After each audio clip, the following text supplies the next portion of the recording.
Hello. I'd just like to thank everyone for coming out today. It's taken me a long time to find the words of how I'm feeling. At the moment, it's just a mixture of emotions.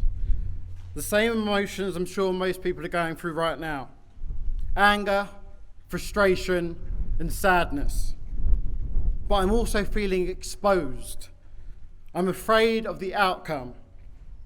Throughout my life, I have ignored the racism I have experienced in the form of jokes, ignorance, and blatant abuse.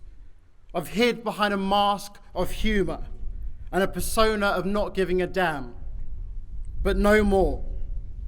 I have stayed silent and cried alone, and that is no longer an option.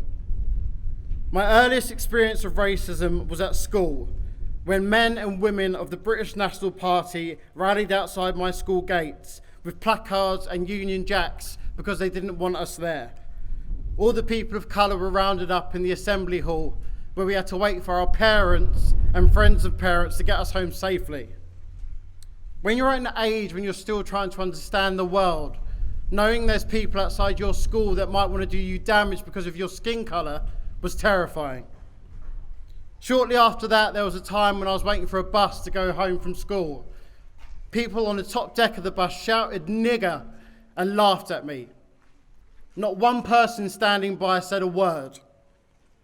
These two incidents are just a small example of the racist abuse we have to deal with. And you think we're jumping on a bandwagon. You think we're exaggerating. You think this is an American problem. I'm here to tell you it's not. This is a global problem. And I blame myself for not having the courage to speak up, for putting on a happy face and not educating my peers on how I feel. But no more.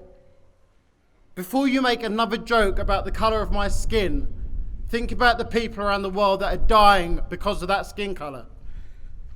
Before you say racism doesn't exist anymore, open your privileged eyes and look around you. And before you say this is all a bit too much, it's been a bit too much for us for our whole entire life. Please educate yourself and people around you. Don't be ignorant.